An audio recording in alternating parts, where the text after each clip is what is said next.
Bueno, pues el viernes la Administración para el Control de Drogas de Estados Unidos, que es la DEA, dio a conocer resultados de la operación Última Milla, que fue realizada en todo el país durante el último año. Y este operativo comprendió 1,436 investigaciones y se logró la detención de 3,337 personas ligadas a los carteles Jalisco Nueva Generación y de Sinaloa. Incautaron también casi 44 millones de pastillas de fentanilo y 2,500 kilos de polvo de fentanilo. Esa operación, Última Milla, detalló cómo estas organizaciones criminales utilizan redes sociales como Facebook, Instagram, TikTok y Snapchat, además de plataformas de comunicación como WhatsApp, como Telegram y Signal para la distribución del fentanilo. Aquí en México, el presidente López Obrador ha insistido que aquí no se fabrica fentanilo, que el fentanilo viene de China. Pero vamos a hablar más de este tema pues con un experto, Raúl Benítez Manaut, investigador del Centro de Investigaciones sobre América del Norte de la UNAM. Hacemos contacto contigo, Raúl. ¿Cómo estás? Muy buenos días. Muy buenos días, Adela. Excelente tema con el que abriste tu noticiero. Pues es un tema candentísimo. Sí. A ver, ¿por qué no nos das un panorama en principio de esto que está pasando, ¿no? En donde pues están involucrados, como lo decía, estos dos gigantes, Estados Unidos y China, y México también. Mira, Adela, el fentanilo, su comercio pues, es la nueva droga. Es una droga que se desprende de medicinas legales para aminorar el dolor para pacientes terminales. Y los expertos señalan que, bueno, que esa droga es muy importante, muy útil y que no debe ser estigmatizada, lo que debe ser es controlada y que no haya producción ilegal del fentanilo. Ahora, todo esto y las muertes que ha llevado en Estados Unidos, que se calculan anualmente en más de 106,000 personas muertas por sobredosis de fentanilo en las calles de Estados Unidos, entre jóvenes y, como tú lo señalabas en tu programa, los más pobres están muriendo mucho porque es una droga barata. Es desde un problema de salud hasta un problema geopolítico internacional, donde en este momento están involucrados 4 gobiernos: Estados Unidos, China, México y Guatemala también, porque también se ha metido en la red a Guatemala. Ahora bien, Estados Unidos no acusa a China, acusa a México de que en sus laboratorios clandestinos, los carteles, producen el fentanilo, y el gobierno lo niega. Hay un negacionismo del problema muy grande en el gobierno de México, pero el mismo gobierno de México le mandó una carta hace un mes al presidente de China, carta que no fue respondida por el presidente de China, sino por una funcionaria de tercer nivel en el Ministerio de Relaciones Exteriores. Con esto se maneja el desdén que tienen los chinos hacia nuestro gobierno, porque la carta fue inusualmente hecha pública por el presidente de México, claro. Y eso no se hace en la diplomacia, ¿no? Ahora, ¿por qué esta carta? Podemos decir que México era el comunicador con China, porque Estados Unidos y China en este momento tienen muy complicadas sus relaciones diplomáticas. Entonces, Estados Unidos usa a México como triangulador para decirle a China: no quiero tu fentanilo, tú estás mandando precursores y los mandas por México. Y aquí viene el gran debate: ¿qué pasa en las aduanas? ¿Qué pasa en los transportes chinos? ¿Qué pasa en las empresas privadas chinas farmacéuticas, químicas que producen esas cosas? También hay empresas gubernamentales chinas. ¿Se pueden controlar esos contenedores? ¿Se puede controlar la frontera? En todo eso hay muchas respuestas negativas. O sea, no se puede controlar la frontera, no se pueden abrir contenedores en la mayor parte de los puertos. Las empresas tienen muchas formas para burlar a las aduanas, para burlar a los agentes de inteligencia, y esto produce esta epidemia mortal del fentanilo, que además hay una presión muy fuerte hacia el presidente Donald Trump de la extrema derecha estadounidense, que quiere declarar este crimen pues terroristas a los grupos mexicanos que lo hacen. Se identifica el cartel de Sinaloa y al cartel Jalisco Nueva Generación, y con esto se incrementa el conflicto geopolítico, ¿no? Ahora, este nuevo informe de la DEA, ¿cómo lo ves, Raúl? El informe es muy completo. El informe cuestiona lo que dice el gobierno mexicano, cuando dice que la DEA no hace nada, que Estados Unidos no hace nada, que nunca castigan a nadie en Estados Unidos. Pues bueno, es una operación, la operación Una Milla es una operación que tardó un año y fueron capturando de los dos carteles pues una cantidad increíble de personas, 3.337 arrestados.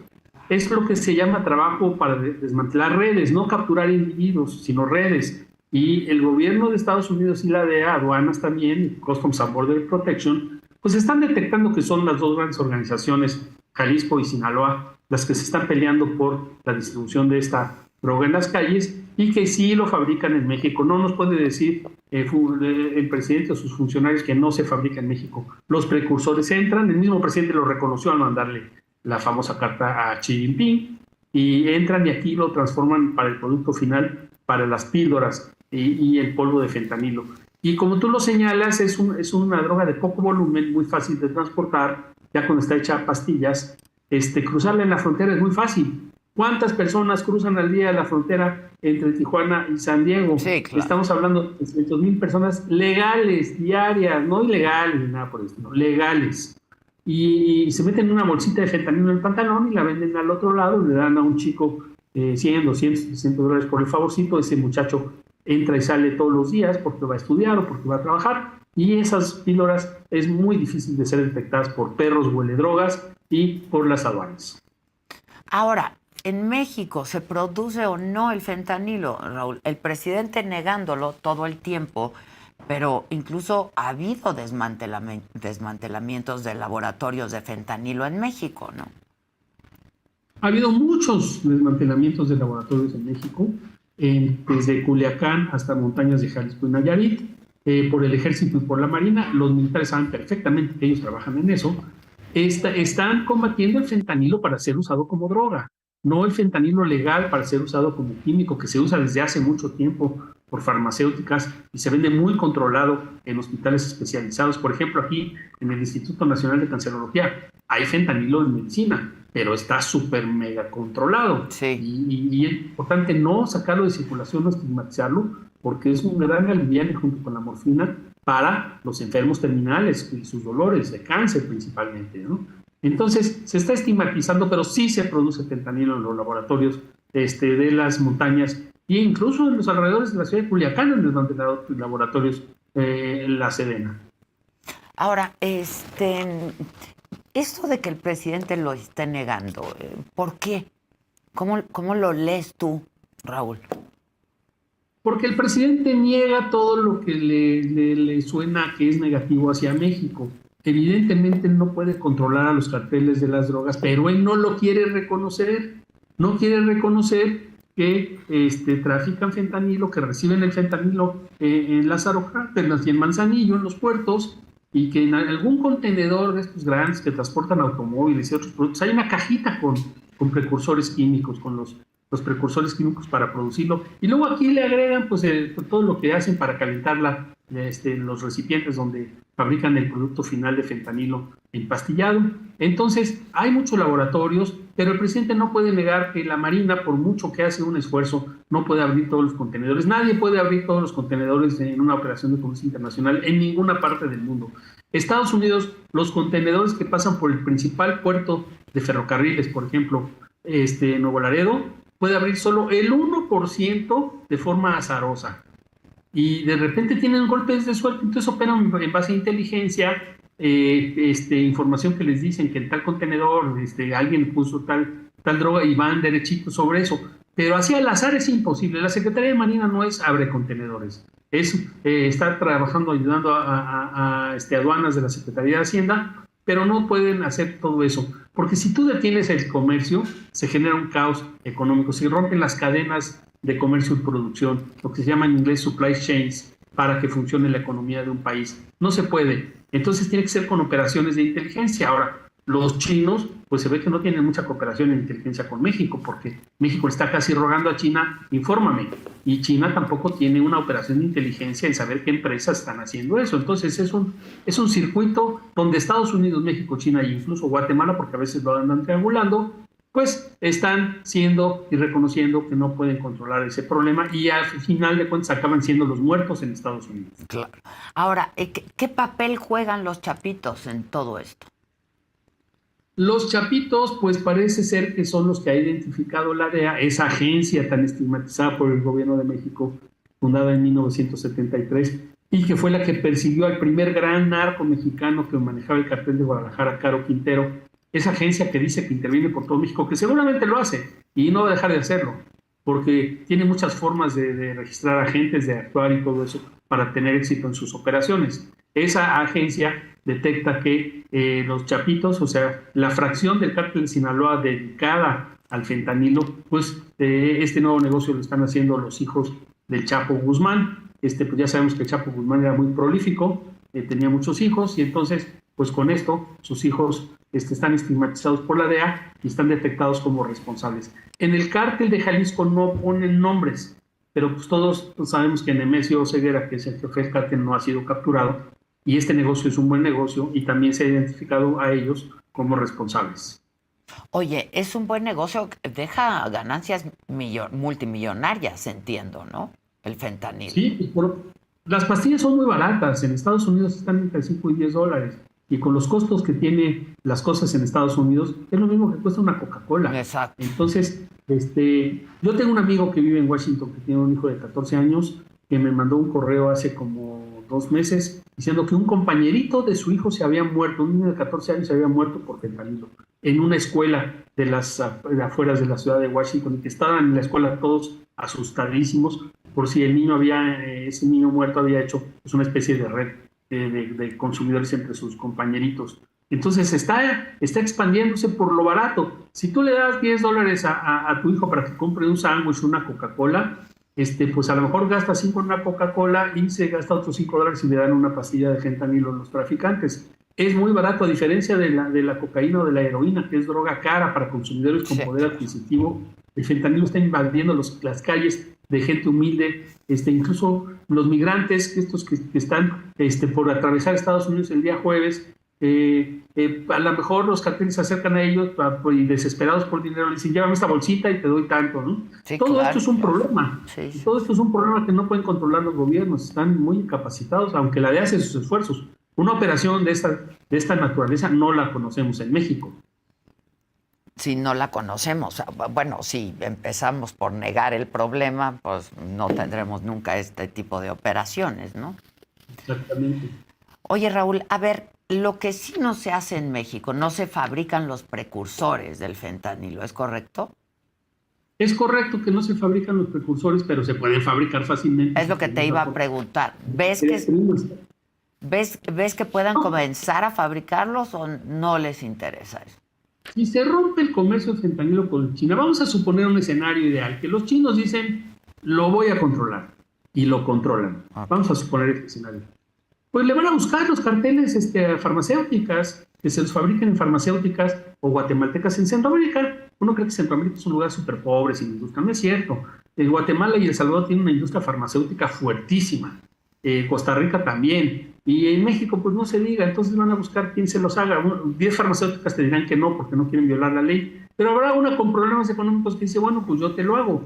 Entonces, no van a resolver el problema. Pueden evitar cortar la transmisión del fentanilo de China, pero estos carteles son muy poderosos y buscan siempre cómo arreglárselas para tener este negocio funcionando. Desgraciadamente, como dicen los químicos, el fentanilo es muy fácil de producir. Conociendo la fórmula, es muy fácil de producir. Bueno, pero aparte, como tú decías, no hay que estigmatizarlo porque se requiere de manera terapéutica, medicinal, ¿no? El fentanilo químico, medicinal, sí, se fabrica, igual que la morfina, y la tienen controladísima y la usan mucho en los hospitales donde atienden pacientes con cáncer. El IMSS la usa, Salud en cancerología lo usan. El otro día yo estaba escuchando en una entrevista de televisión a una experta de Cinvestav del Politécnico, una química experta, y decía con mucha razón, dice, es que no se puede estigmatizar, es una droga necesaria, no hay otra que sustituya el trabajo que hace con los pacientes que están en situaciones muy difíciles con dolores tremendos. Entonces, eso se hace y además se usa desde hace 20, 30 años. Esto decía esta científica, esta doctora, ¿no? Ahora, ¿qué se puede hacer para lograr la cooperación? ¿Hay manera o simplemente no se va a poder? Pues no negar el problema y aumentar las capacidades de la Fiscalía Mexicana, de las policías, de los servicios de inteligencia, no negar el problema. Y andar dejando de hablar mal de la DEA y dice, pues, si la DEA no va a desaparecer porque dice el gobierno de México, pues ponte a trabajar con ella en lo que valga la pena. No estamos diciendo que les abran le pongan el mantel con vajillas caras, no. Habrá cosas que lo hace bien, habrá cosas que los hace mal. La DEA tiene agentes encubiertos, tiene agentes registrados, es una agencia tremenda, tiene una gigantesca cantidad de oficinas por todo el mundo. Entonces, negar que existe, negar que va a trabajar en México es una tontería. Trabaja y trabajará, aunque le caiga mal al presidente. La DEA le cae muy mal a la Secretaría de la Defensa Nacional, no quieren trabajar con ella, pero existe la DEA, y si no quiere trabajar con la Secretaría de la Defensa, lo hará la Fiscalía, lo hará la Marina, lo hará el CNI. Entonces, lo mejor para esto es cooperar porque es un problema muy grave. Y entonces en Estados Unidos a cada rato, si no se ayuda a esto, van a venir congresistas de ultraderecha de Estados Unidos que solo les gustan las armas y decir, hay que invadir México, hay que combatir a los mexicanos que no quieren cooperar, y entonces vienen problemas mayores en la diplomacia mexicana. Estos congresistas que dicen que hay que declarar a los carteles mexicanos como terroristas, pues ahorita están paralizados y no tienen mucho eco en el Congreso, pero pueden crecer. Donald Trump está en una campaña tremenda hablando de todo eso.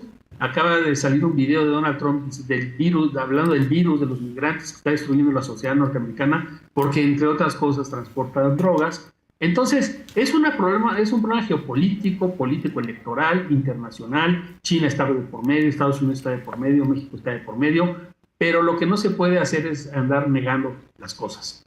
En la Marina y en la Sedena perfectamente saben que estos dichos de que no se produce fentanilo no son ciertos, que es propaganda política. Ellos lo saben bien, son los que trabajan en el campo con esto, ¿no? Ahora, ¿por qué no se hizo nada durante años, Raúl? Tenemos años oyendo que pues esto había dado un viraje, ¿no?, hacia todas las drogas sintéticas. Mira, el fentanilo es una droga nueva, o sea, como droga para drogadictos, vamos a decirlo así. Era muy vieja para usos medicinales.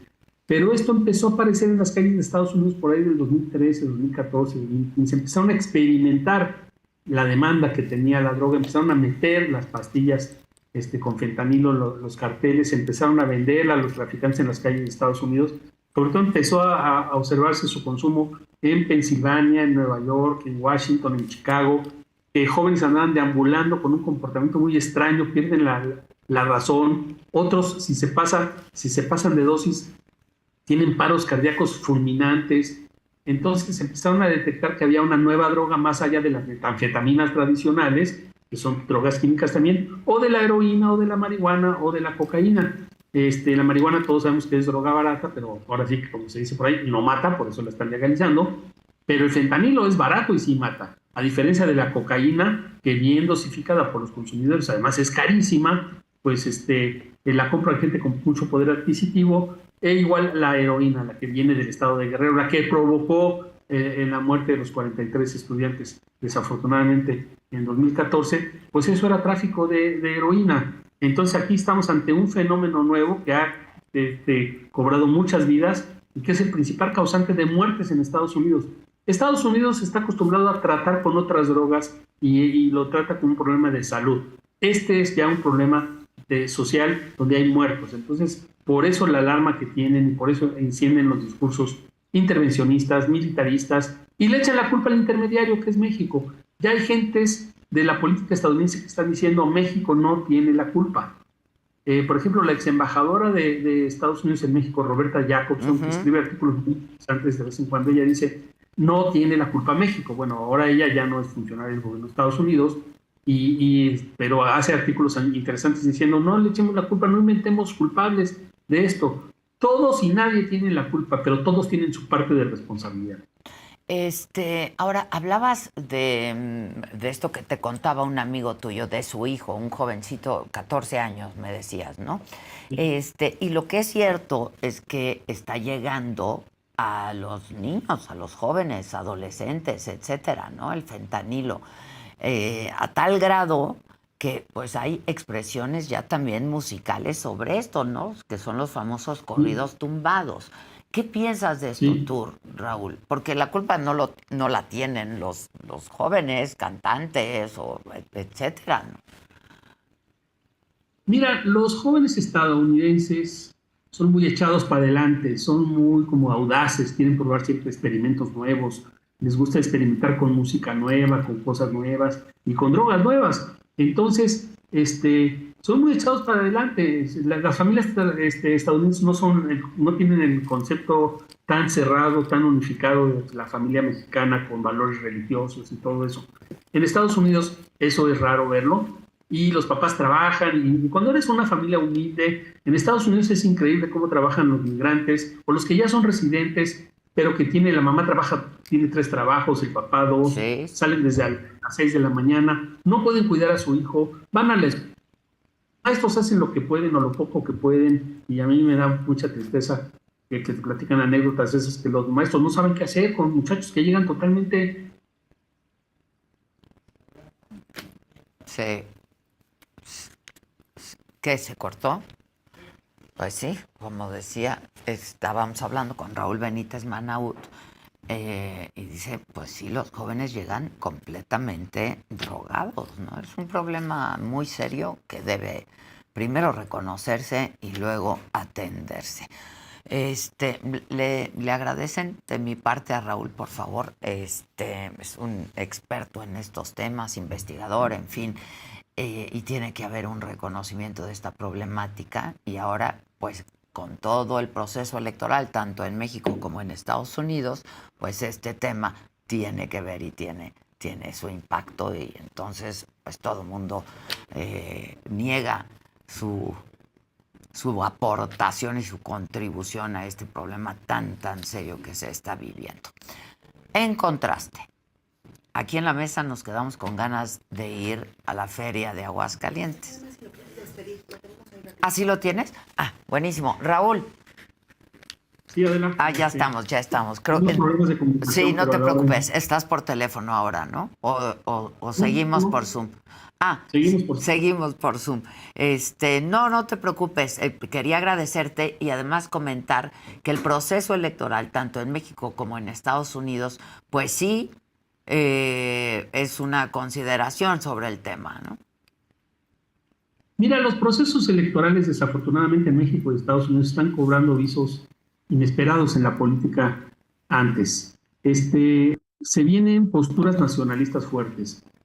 Trump tiene una postura ultranacionalista que seguramente va a atacar otra vez a México y en México pues, los partidos políticos tienen que estar a la defensiva y van a desarrollar el mismo tipo de discursos sobre Estados Unidos.